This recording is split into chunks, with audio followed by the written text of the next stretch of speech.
श्रीराम समर्थ। 11 जुलै। सत्पुरुष व त्याचा अनुग्रह। सत्पुरुषाचा अनुग्रह झाला पाहिजे त्या व्यक्तीच्या प्रापंचिक आणि पारमार्थिक बाबतीत त्या सत्पुरुषाचीच सत्ता असते। सरकारच्या हातात सर्व सत्ता असते आणि राजयंत्र सुरळीत चालण्याकरिता एकेका खात्याकडे एक कामगिरी सोपवलेली असते। कायद्याला धरून जोपर्यंत ते खाते आपले काम करीत असते तोपर्यंत सरकार त्यात ढवळाढवळ करीत नाही। फक्त क्वचित प्रसंगी आणि विशेष कारणांमुळेच हस्तक्षेप करून सरकार आपल्या सत्तेचा उपयोग करते आणि इच्छेप्रमाणे गोष्टी घडवून आणणे, तोच नियम इथेही लागू आहे। प्रापंचिक बाबतीत प्रारब्ध हे खाते आहे, त्याचा संबंध देहापुरताच असतो। प्रत्येकाच्या प्रारब्धानुसार त्याला बऱ्या वाईट गोष्टी भोगाव्या लागतात। सत्पुरुष होता होईल तो त्यात ढवळाढवळ करीत नाही। फक्त व्यक्तीच्या कल्याणाकरिता जर जरूर असेल तर सत्पुरुष त्यात ढवळाढवळ करील, पण परमार्थाच्या बाबतीत त्याची सर्व सत्ता असते।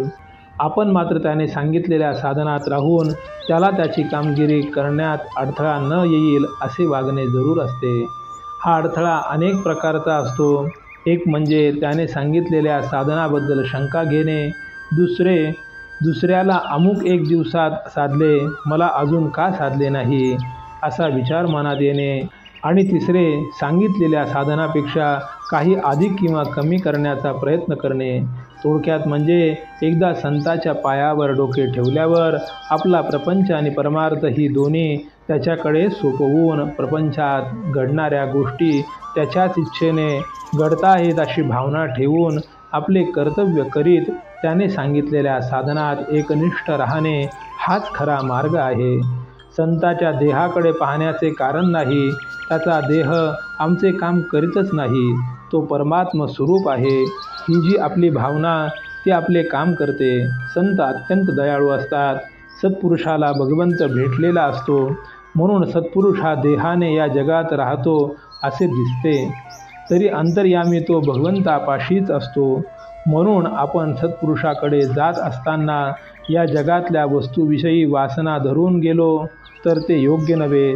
सत्पुरुषाला त्याच्या लक्षणांवरून ओळखता येणार नाही। पुस्तकामध्ये दिलेली जी लक्षणे असतात त्यांच्या पलीकडे संत असतो। त्याला ओळखायला आपल्या अंगी थोडे तरी भगवंताचे प्रेम आवश्यक आहे। भगवंताचे प्रेम हे एक मोठे वेड आहे, ते ज्याला लागले तो भाग्याचा खरा। भगवंताच्या दास्याचे जे प्रेम आहे ते जगाच्या मालकीत नाही। श्रीराम समर्थ।